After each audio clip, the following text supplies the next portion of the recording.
Naomba leo nizungumzie sababu zinazopelekea mtu kupata maradhi ya bawasiri. Kwa nini mpaka upate maradhi ya bawasiri? Ni sababu zipi zinazotokea? Jambo la kwanza ni kukosa vyakula vya fiber. Kukosa vyakula vya fiber, vyakula vya nyuzi nyuzi. Na hapa ninaposema vyakula vya nyuzi nyuzi na kusudia matunda na mboga mboga. Ikawa mtu hatumii matunda na mboga mboga kwa wingi, upelekea mishipa ile ikawa inavimba katika sehemu ya haja kubwa na kumsababishia mtu bawasiri. Lakini sababu namba 2 ni kusimama kwa muda mrefu au kukaa kwa muda mrefu, hasa chooni. Inaweza ikawa mtu anayesimama kwa muda mrefu, unakuwa muda mrefu umesimama tu. Mfano unafanya biashara ya kusimama kwa muda mrefu, huenda ikakupelekea kupata bawasiri. Lakini pia kukaa kwa muda mrefu, hasa chooni, ukawa umeinama vile unakaa kwa muda mrefu, hii inaweza ikakupelekea kupata maradhi ya bawasiri. Sababu namba 3 miongoni mwa sababu ni kuharisha. Ikawa mtu anapata ile kuhara mara kwa mara, anapata maradhi yale ya kuharisha mara kwa mara, anaharisha mara kwa mara. Hii hupelekea mtu kupata maradhi ya bawasiri. Lakini kinyume chake pia kupata kinyesi kigumu, yani ukiwa unapata haja ngumu, basi wewe uko kwenye hatari ya kupata bawasiri. Utaipata tu kwa sababu inapelekea kuleta pressure ya ile mishipa na inavimba, inasababisha kutoa kile kinyama cha bawasiri na inasababisha maumivu makali sana.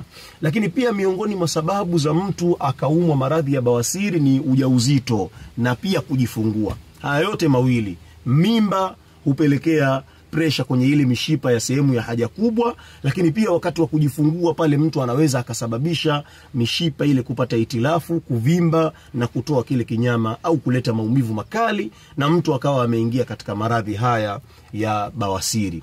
Lakini pia miongoni mwa sababu za kupata bawasiri ni uzito mkubwa kupita kiasi. Kwa hiyo wale wazito, wale wanene, mabonge, fanyeni mazoezi, kwa sababu unene hautakusaidia kitu chochote kwenye maisha yako hapo ulipo. Kwa hiyo fanyeni mazoezi, kaeni katika mazingira mazuri ili muhifadhi afya yenu, na mko kwenye hatari ya kupata bawasiri. Kuleni sana mboga na matunda ya kutosha. Lakini miongoni mwa sababu pia za kupata bawasiri ni kunyanyua vitu vyenye uzito mkubwa. Ikawa mtu unabeba mizigo mizito. Wanaofanya zile kazi ngumu, asilimia kubwa wana maradhi ya bawasiri wale watu.